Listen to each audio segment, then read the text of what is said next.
That's a nice barrel you got there. Yes, I know. This is an unpopular tank.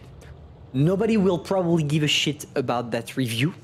I might have to put a clickbait title for you to actually click on that video because we're going to talk about one of the most boring tanks ever, the KV-4. Why am I doing that video? Shout out to whoever spammed me, like a big spam, on my official Discord server. By the way, the link is in the description if you want to join. And he spammed me so hard that I thought, you know what? That guy's rage is so strong. He deserves to be loved. And that's my way that's my way actually to love him, by doing what he asked for, aka a KV-4 review. And honestly, gotta be honest, the KV-4 is not that bad. If I had a little bit more gold, I would probably enrich it.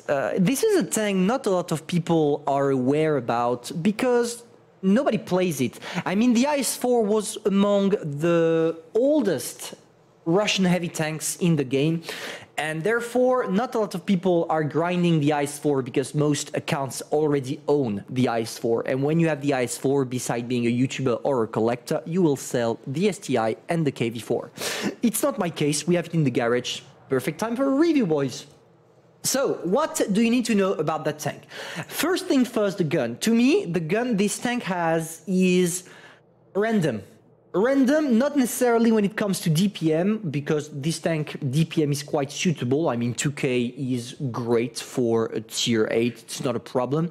No, when it comes to randomness, it's probably its gun accuracy, because the aiming time is freaking long, and the gun dispersion, man, look at this, nearly 0.35. It's quite a lot. But honestly, if the RNG is with you, you shouldn't struggle too much. Now, for the average penetration, it's probably among the best, literally among the best heavies at tier 8, which means you will not struggle penetrating your targets, especially if they are tier 7, which is kind of juicy to shoot tier 7 with this tank. And the average damage is nice as well, 320. It's not the 400 traditional Russian Alpha tank or Russian Alpha damage tank at tier 8, but hey, it does the job. At least you will reload faster, 9.5 seconds, and it prepares you for the STI, which is among the best reloads at tier 9 in terms of alpha damage, if I'm not mistaken. So yeah, a good tank overall, except of course the gun dispersion, which sucks, the gun depression, which sucks, because you only have 6 degrees. 6 degrees on a tank that is high like this. Good luck on the battlefield. You really need to know where you are going. Now, for the equipments, how am I equipping my tank? I first go for the gun rammer. As I told you, you don't need calibrated shell. You already have a great penetration. After, I go for the enhanced gun lane drive to reduce my aim time, which sucks. And finally, vertical stabilizer to reduce that aim time as much as possible, because it really sucks. That's the main problem about the tank, in my opinion. After, I go for the defense system, because I'm not going to ram anybody. And if someone tries to ram a KV-4, they're going to lose more HP than me, so it's not a problem, except maybe if it's a Maushan or a VK4502B. After, I go for the improved assembly. It's all up to you. You could go as well for the enhanced armor, because this is a weak spot on the tank, the cupola here, and a lot of people are going to shoot there. If you use this, the enhanced armor, you will allow yourself to maybe bounce more shells on that area. But most of the time, when I encounter people against the KV-4 that are using gold shell, I would rather go myself for the improved assembly to have a little bit more hit points. After, I go for the toolbox, because enhanced strike is useless on that tank. Improved optics, because I'm not a tank destroyer, I don't need to camp. Engine accelerator, because my tank overall mobility is definitely not the best, so I need to improve it. And finally, end consumable, because with 9.5 seconds of reload time, I think it's more useful than being able to use it more often. For the adrenaline I'm talking about. Anyway, now let's talk about the tank directly into the armor section profile. Look at this, it's red everywhere, and so you might be thinking, wow, that tank must be extremely powerful. No, sorry boys, sorry. It seems like it is, like 233 millimeters is fine. 230 millimeters on the side of the cheeks are fine as well. But you have this and this, those two areas are going to be a nightmare for you. The cool thing about the KV-4 is that it acts the same as, for example, the KV-5. It has a really strong side armor, which makes this tank an amazing one when it comes to side scraping. Look at that. 400 millimeters of raw armor, and if you angle it properly, you can climb up to 260. So with this tank, it's all about side scraping. Of course, when you side scrape, you still have that weak spot you need to be careful about. So if I was you, imagine you are right around the corner, you have a wall here that allows you to hide that place. What you do is you show only that part of the tank. If there are really a lot of people in front of you, you just show that, you wait for them to bounce. After you go around the corner, you poke your shell and you go back to a safe position from which they can shoot your cupola. That's how I'm playing my KV-4. I'm going to try to show you directly in a replay after. But I think that's the best tactic with the KV-4. That's one of the few tanks in the game that is not effective in all down, but really interesting when it comes to side scrape.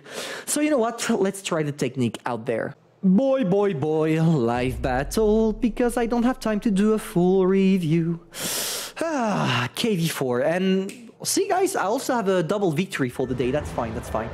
I wish I could have the twice victory thing when I had the tank enriched, but unfortunately for me, I got trolled by my Wi-Fi. Once again, fuck my provider. God damn it. Okay, at least we're top tier, boys, which is kind of interesting because bottom tier you can still bounce quite a lot of shells, sorry, if you know what you're doing. Of course, when you're top tier, it's even better. Let me check real quick what do we have in front. 80-15, quite easy to penetrate. Same for the Lover, 20-60-49. All right, what would be cool if that would be cool if my team went with me in the town. It seems like it's the case, but we have a 252U AFK. Normally I would rage, but here I'm like, damn, that's better because it means more and more damage for me. I'm greedy. Anyway, let's go straight in. Once again, I'm sorry if I play like a goddamn retard, simply because it's not my mouse, it's not my PC, it's not the same sensitivity. As you all know, thanks to my provider, I had to come back to my parents' house. So there we go. We sneaked the first shot. We had a kind of a troll here. Oh, wow. Oh no, oh no. You see these kind of people? Never do that, guys. That's completely retarded. See what he did? The Lover. Like, he pushed me. What was the reason? Like, you're just gonna die, Lover. Look at this. Okay. You know what? I'm gonna stay there. I'm gonna kill the Lover. It's quite easy. We have a backup, which is interesting. Sorry, Lover. Maybe next time you will learn that rushing when you don't have the information is not the greatest thing to do. I'm saying that, sorry, but I did the exact same thing. But hey, I'm a YouTuber. You can't blame me. You can't blame me, boys. When you're a YouTuber, you have all the rights. Ask Wargaming. Gosh, what is the KV-3 doing? See? He doesn't even care about me because he knows he can do shit. And that's what is great about the KV-4. And honestly, for a thing that big, you still have quite a lot of mobility, in my opinion. Look at this. Here I go. I angle my tank. I face-hug the KV-3 to avoid getting penetrated in my weak spot, which is the lower part. And I still got penetrated. Yay! Yeah. You can't bounce all the time, guys. You can't bounce all the time. Oh, we have a new opponent. Nice. Okay, so there we go. We're gonna wait. We sneak the first shot. As I told you, you can over-angle the lower part of the hull. It works quite effectively because people are kind of retarded and think your tank is the same as, for example, a Lover. If you were doing that on the Lover, yeah, then yes, you will be... Why are they shooting me? Ah, okay, there is the IC-122S. And we go for an APCR straight into the weak spot. 4, 3, 2. Can we kill the boy? Can we kill the boy? Can we kill the boy? Can we kill the boy? Nice. Okay, the thing is, the uncool thing, I should say, right now is that I don't have... Oh, you know what? We don't care.